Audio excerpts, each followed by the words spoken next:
अस्सलाम वालेकुम ख़वातीन व हज़रात, तो उम्मीद करता हूँ सब खैरियत आफियत से होंगे। और अभी मैं दुबई के टर्मिनल नंबर 2 पे हूँ और मेरी यहाँ से फ़्लाइट है पाकिस्तान की फैसलाबाद की आज। और अभी मैं इंटर हुआ हूँ इस टर्मिनल के अंदर, तो मैंने कहा क्यों ना कि आपको ये टर्मिनल दिखाया जाए, यहाँ पे जो ड्यूटी फ्री शॉप्स हैं वो दिखाई जाएँ। तो अभी आपको हम सब कुछ दिखाते हैं। ये छोटा सा टर्मिनल है, यहाँ पे ज़्यादा कुछ नहीं है। तो टर्मिनल जो 3 है वो काफ़ी बड़ा भी है। तो अभी आपको लेके चलते हैं और ड्यूटी फ्री शॉप दिखाते हैं और दिखाते हैं कि यहाँ पे क्या कुछ है। So let's go with us. ये जगह आप यहाँ से इंटर होते हैं और ये टर्मिनल 2 यहाँ से शुरू हो जाता है। टर्मिनल 2 के अंदर इंटर होते ही आपको जो है वो यहाँ पे छोटी जो है वो मशीन्स मिलती हैं, जहाँ पे आपको मुख्तलिफ़ चीज़ें मिलती हैं। उनके प्राइस यहाँ पे मेंशन है, 3 दरम, 5 दरम, 6 दरम। और पेप्सी का कैन आपको मिलता है 6 दरम के अंदर। इसी तरह पानी आपको मिलता है 3 दरम का, 8 दरम का और इसी तरह। और इसकी अपोजिट साइड के ऊपर आपको स्मोकिंग लाउंज मिल जाता है, आप वहाँ पे स्मोकिंग वगैरह कर सकते हैं। और इससे थोड़ा आगे आते ही आपको एक छोटी सी कॉफ़ी शॉप मिलती है। यहाँ पे गेट नंबर जो है वो F11 से F12 शुरू होता है और इसी तरह जो है वो आगे चलता जाता है। यार दुबई एयरपोर्ट के ऊपर ठीक ठाक रश है, पता नहीं कि फ्री फ़्लाइट दे रहे हैं क्या सीन है, लेकिन इतना रश है कि मैं कहता हूँ कि खड़े होने की जगह भी नहीं है। मैं अभी जो है वो वेटिंग एरिया में गया था तो वहाँ पे बहुत ज़्यादा रश था, लेकिन ये है कि मेरे बैंक कार्ड के ऊपर तो मरहबा लाउंज जो है वो फ्री है इनका, तो मैं तो वहाँ बैठा हुआ था। लेकिन बाकी आवाम पता नहीं क्या चल रहा है भैया, बहुत ज़्यादा रश है यहाँ पे। लेकिन यहाँ पे मैं पहले भी आया हूँ, यहाँ पे रश होता है, लेकिन आज कुछ एक्स्ट्रा ही रश है। अगर मैं आपको दिखा दूँ तो आई डोंट नो कि क्या चल रहा है भैया। और यहाँ पे आप थोड़ा सा आगे आते हैं तो यहाँ पे जो है वो मैकडॉनल्ड है और KFC की शॉप है। लेकिन मैकडॉनल्ड और KFC पे इतना ज़्यादा रश है कि आप यहाँ पे शायद ही जगह ढूंढ पाएँ। मुश्किल है कि आप यहाँ पे जगह ढूंढ पाएंगे। आप देख लें यहाँ पे बेताशा आवाम जो है वो बैठी हुई है। तो मैंने भी यहाँ पे ट्राई की है अभी जगह ढूंढने की, यहाँ पे भी देख लें। और इसके बाद यहाँ पे जो है वो एक यहाँ पे इंडियन रेस्टोरेंट भी है, जहाँ पे आपको पाकिस्तानी इंडियन खाना मिलता है इसी के अंदर छोटा सा। और ये आपको आगे ड्यूटी फ्री शॉप्स शुरू हो जाती हैं। ड्यूटी फ्री शॉप्स के अंदर आपको यहाँ पे सबसे पहले जो शॉप मिलती है उसके अंदर ये शॉप है।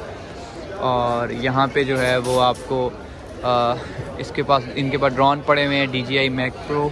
और ये तकरीबन इसके ऊपर पहले कीमत लगी हुई थी, लेकिन पता नहीं जो है वो क्यों साइड पे हो गई है। तो अभी इनके पास जो है वो मोबाइल गिम्बल्स पड़ी हुई हैं, हैंड फ्रीज पड़े हुए हैं, ग्लासेस हैं। तो आगे चलते हैं, हम आपको ज़रा इनके जो है वो iPhone 14 Pro Max का रेट भी दिखाते हैं कि ड्यूटी फ्री जो है इन्होंने कितना लगाया हुआ है। यहाँ पे इनके पास जो है वो iPad हैं और इनके पास जो है iPhone 14 Pro Max भी पड़े हुए हैं। लेकिन iPhone 14 Pro Max प्लस का जो रेट है वो आपके पास ये आपको नज़र आ जाएगा यहाँ से। और iPhone 14 पड़ा हुआ है जो 128 GB $900 का है, 256 GB $1005 का है और 512 जो है वो $1200 का है। और 14 Pro Max पड़ा हुआ है और 14 Pro Max की जो प्राइस है वो $1244 है आज के मुताबिक। और आज जो डेट है वो 15 मार्च है। तो इनके पास अवेलेबल हैं। मैंने iPhone 13 Pro Max का पूछा था, लेकिन वो इनके पास नहीं पड़ा हुआ, सिर्फ 13 पड़ा हुआ है, सिंपल। और इनके पास iPhone नहीं, इनके पास दूसरे फ़ोन में पड़े हुए हैं, सैमसंग के भी कुछ पड़े हुए हैं। सैमसंग S22 Plus पड़ा हुआ है $1058 का। सैमसंग जो है वो इसका जो है एक एंड्रॉयड पड़ा हुआ है S22 5G जो है वो पड़ा हुआ है। इसी तरह दूसरे मॉडल्स पड़े हुए हैं यहाँ पे इनके पास। और इनके पास जो है वो एप्पल की सीरीज़ 8 वॉच भी पड़ी हुई है, उसकी कीमत यहाँ पे लिखी हुई है $846। और यहाँ पे इनके पास GPS का एक मॉडल पड़ा हुआ है वॉच के अंदर, जिसकी कीमत $265 है, $296 है। तो ये जनाब इनके पास एप्पल के कुछ प्रोडक्ट्स हैं, लेकिन ये एप्पल ऑफिशियल शॉप नहीं है, इसीलिए इनके पास जो है वो सैमसंग, एंड्रॉयड और लोकल सारे ब्रांड भी पड़े हुए हैं, वो भी आपको मिल जाएंगे यहाँ पे। और इसके बाद इनके पास ये वाली एक शॉप है, यहाँ से आपको बेयर फेयर भाई सब कुछ मिल जाएगा। लेकिन इस्लामिक रिपब्लिक पाकिस्तान के अंदर जो है हम इस तरह का कुछ भी लेके नहीं जा सकते, क्योंकि ये सिर्फ दूसरे कंट्रीज़ के लिए हैं। जो यहाँ से लोग रशिया जा रहे हैं, जो यहाँ से दूसरी कंट्रीज़ में जा रहे हैं, तो वो यहाँ से शॉपिंग परचेज़ कर सकते हैं। तो इससे आगे जो है वो एक और ड्यूटी फ्री शॉप है जिसके अंदर छोटे गिफ्ट्स हैं, चॉकलेट्स हैं और इस तरह की तमाम तर चीज़ें जो हैं वो मौजूद हैं। लेकिन यहाँ पे मेरा एक एतराज़ है टर्मिनल 2 से दुबई के, कि यहाँ पे जो है मैंने काफ़ी देर से जो है वो एक चीज़ ढूंढने की कोशिश की है, लेकिन यहाँ इनसे मेरा एक एतराज़ है। और मेरा एतराज़ ये है कि इनके पास स्टारबक्स ही नहीं है टर्मिनल 2 के अंदर। मैंने आते ही उसको ढूंढने की कोशिश की थी, लेकिन वो मुझे नहीं मिल पाई। तो यहाँ पे अगर मेरा दोस्त दानियाल आएगा तो उसको भी बता दूँ कि भाईजान टर्मिनल 2 पे अगर आपकी फ़्लाइट है तो आप ये ख्वाहिश लेके ना आइएगा कि आपको जो है वो स्टारबक्स की कॉफ़ी मिल सकती है। और इसके अलावा यहाँ पे ड्यूटी फ्री शॉप्स हैं, लेकिन कोई इतनी ख़ास ड्यूटी फ्री शॉप्स नहीं हैं जिसके अंदर आपको सब कुछ मिल सके। मिल जाता है आपके मुताबिक शायद, और लेकिन मुझे कुछ ख़ास मिला नहीं यहाँ से, इसलिए मैं ऑनेस्ट रह के रिव्यू दूँगा कि कोई इतना ख़ास यहाँ पे है नहीं कि आप कुछ ले सकते हैं। कंपेयर टू इसके अदर टर्मिनल्स पे आपको काफ़ी चीज़ें मिल जाती हैं जो कि यहाँ पे नहीं है। अभी ये टर्मिनल शुरू हुआ था और अभी ये टर्मिनल ख़त्म भी हो गया, और इस टर्मिनल का यहाँ पे जो है वो F5 गेट है, F6 गेट है, F7 गेट है, F12 गेट है, और F1 से F8 गेट इस तरफ है। और करेंसी एक्सचेंज की शॉप्स यहाँ पे हैं। और इसके बाद आपको यहाँ पे इनका मरहबा लाउंज मिल जाएगा, जिसके अंदर मैं अभी फ़िलहाल रुका हुआ हूँ। मतलब क्योंकि ये आपके पास अगर जो है वो मिज़ान बैंक का कार्ड है और जो इनका वीज़ा कार्ड या मास्टर कार्ड है उसके ऊपर ये लाउंज की एक्सेस आपको मिलती है। और इसके अलावा आप दूसरे अपने बैंक्स पे भी चेक कर सकते हैं कि शायद आपको मिले या ना मिले, मैं कुछ कंफर्म नहीं कह सकता। और VAT रिफ़ंड भी मिलता है कि अगर आपने दुबई से कोई शॉपिंग की है तो आप उसका बिल लेके यहाँ पे आ जाएं शॉप के अंदर, तो आपको उसका रिफ़ंड मिल जाएगा। तो यहाँ पे जो है वो F1 से F4 का गेट है, और यहाँ पे भी आपके पास जो है वो करेंसी की शॉप मिलती है आपको। और ये जी छोटा सा ड्यूटी फ्री एरिया था टर्मिनल 2 का जो मैंने आपको दिखाया। लेकिन आज फिर वही कहूँगा कि बहुत रश है। आई डोंट नो वाई, लेकिन इतना रश है कि मैं आपको क्या बताऊँ। मतलब छोटा सा टर्मिनल है, इस टर्मिनल के अंदर फ़िलहाल जो है वो बहुत ज़्यादा रश है। और एट द सेम टाइम एक सैड न्यूज़ मैं आपको देना चाहूँगा कि मेरी फ़्लाइट डिले हो गई है और मुझे कुछ टाइम और यहाँ वेट करना पड़ेगा।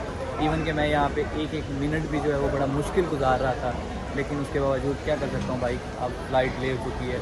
तो मैंने कहा भी था पाकिस्तानियों मेरा इतना प्रोटोकॉल ना रखना, लेकिन क्या करें, पाकिस्तान को मोहब्बत ही थी, उन्होंने फिर भी प्रोटोकॉल अरेंज करने के लिए जो है वो फ़्लाइट डिले करा दी कि चलो फ़्लाइट थोड़ी डिले होगी तो शायद भी प्रोटोकॉल अरेंज करवा सके। सो अभी चलते हैं, दोबारा मैं कंफर्म करता हूँ कि मेरी फ़्लाइट का क्या स्टेटस है, कि वो डिले हुई है या कुछ चेंज कर रहे हैं टाइम, तो अभी मुझे कंफर्म नहीं है। तो मैं वहाँ जाके फिर आपको अपडेट करूँ। यार मैंने अपना लॉन्च अभी वहाँ से निकला हूँ बाहर, मैंने कहा चेक करूँ दोबारा। मेरी फ़्लाइट डिले हो चुकी है फैसलाबाद के लिए, और मेरी फ़्लाइट जो थी वो तकरीबन 11:10 पे थी, लेकिन अब वो 12:30 पे हो चुकी है। तो ये है सैड न्यूज़ जो मैं आपके साथ शेयर करना चाहता हूँ। मैं पहले ही जो है वो बड़ा दिन चुन के टाइम गुजार रहा था यहाँ पे, लेकिन उसके बावजूद मेरी फ़्लाइट जो है वो और डिले हो गई। तो उन्होंने कहा कि शायद मुझसे ज़्यादा मोहब्बत हो गई है टर्मिनल को, वो कह रहे हैं थोड़ा ज़्यादा टाइम यहाँ पे गुजारूँ। लेकिन मैं चाहता था कि जितनी जल्दी यहाँ से जा सकूँ, लेकिन अभी मैं गया हूँ अपनी फ़्लाइट के लिए तो पता लगा है मेरी फ़्लाइट जो है वो तकरीबन कोई 2 घंटे डिले हो चुकी है। तो अभी चलते हैं, मुझे भूख लगी है, दोबारा कुछ खाते हैं अगर हमें जगह मिलती है मैकडॉनल्ड या KFC पे, तो चलते हैं साथ आपको। मेरी बोर्डिंग को भी थोड़ा टाइम पड़ा है, तो मुझे भूख लगी हुई है, कुछ खाने पीने चलते हैं साथ, तो कुछ खा पी के फिर मिलते हैं। आफ्टर जो है वो स्ट्रगल मैंने ये जो है वो ऑर्डर दे दिए। आप रश देख रहे हैं, यहाँ पे रश बहुत ज़्यादा है, तो अभी मेरा ऑर्डर जो है वो आने वाला है। तो क्योंकि मेरी फ़्लाइट भी डिले हो चुकी है तो भूख दूसरी दफ़ा लग चुकी है, कुछ खाते हैं, खा के फिर हम फ़्लाइट लेते हैं और फिर चलते हैं। और मुझे नहीं समझ आ रही कि अवाम को क्या हुआ है। आपको सिर्फ मैकडॉनल्ड और KFC लेने के लिए कम अज़ कम 1 घंटा वेट करना पड़ता है। यार ये मेरी फ़्लाइट है, फैसलाबाद जा रही है, लेकिन ये डिले हो गई है। तो ये 11 बजे थी लेकिन 12:30 पे हो गई है अब।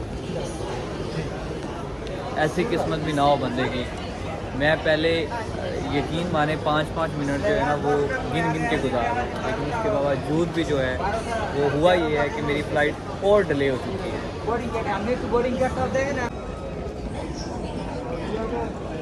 यार पिछले काफ़ी देर इन्होंने खपाने के बाद मेरी फ़्लाइट डिले हो गई थी। मैंने आपको ऑलरेडी इन्फॉर्म किया था, लेकिन अभी हमारी जो है वो बोर्डिंग स्टार्ट हो गई है। तो बोर्डिंग की लाइन बहुत ज़्यादा लंबी है, तो अभी हम बोर्डिंग करवाते हैं और बोर्डिंग करवा के फिर आपको मिलते हैं।